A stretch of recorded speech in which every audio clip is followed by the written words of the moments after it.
Face à cette nouvelle donne, à savoir ce mot d'ordre qui a appelé le peuple togolais à prendre carrément en main sa destinée, je me suis permis de rédiger un article pour soutenir ce mouvement, cette nouvelle donne.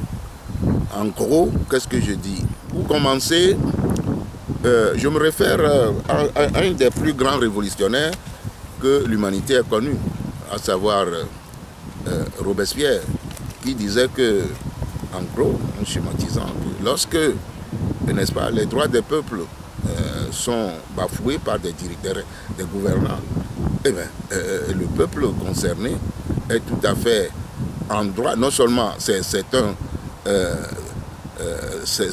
un droit pour le peuple de se soulever contre ses dirigeants, mais mieux, c'est même un devoir, n'est-ce pas?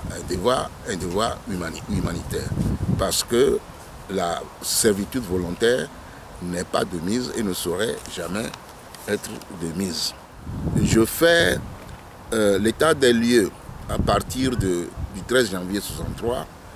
Je dis comment dirais-je, les nouvelles séquences, en passant par notre conférence nationale souveraine qui nous a laissé croire que nous pouvions nous attendre à un avenir relativement meilleur, mais c'était là sous-estimer la capacité de résistance et de nuisance et de toute dictature. Mais cette conférence aura été quand même un point de non-retour dans notre histoire. Et voici que nous arrivons à la fameuse journée du 22 août 2012, que je considère comme une date qui restera marquée d'une pierre blanche dans notre histoire. Ce 22 août 2012, eh bien, le peuple togolais a décidé de se prendre carrément en main et demande donc au dictateur de quitter le pouvoir, qu'il occupe d'ailleurs illégalement et illégitimement depuis lors. Alors nous entendons parler de dialogue inclusif. Nous avons un universitaire afro-américain, noir, du nom de Guéné Échappe, qui a écrit un manuel intitulé « De la dictature à la démocratie » avec un sous-titre, un cadre conceptuel pour la libération, où il démontre que un dialogue institué, inauguré par des dictateurs ne peut être qu'un trompe-œil et que nous devons nous méfier de ces dialogues comme on se méfie du lait sur le feu.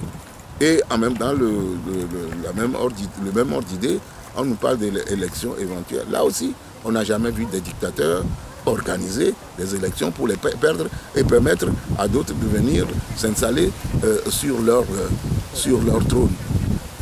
Je demande à mes collègues, à mes compagnons de lutte, que nous regardions maintenant à 2 fois près notre stratégie, que nous la peaufinions du point de vue global comme du point de vue tactique, de manière à ce que nous puissions nous en sortir en limitant les dégâts à tout le peuple togolais, n'est-ce pas, aux militants, aux femmes, aux jeunes, à tous ceux qui sont prêts à contribuer à ce combat.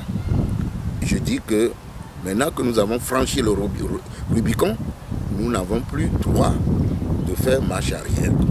Et donc, je cite notre hymne qui nous demande de nous lever, de lutter sans défaillance, de vaincre ou de mourir, mais dans la dignité. Même si nous mourrons, de nouveaux combattants se lèveront, comme l'a dit un ancien président de la République tchécoslovaque dans les années 50, il s'appelait Antonín Zápotocký.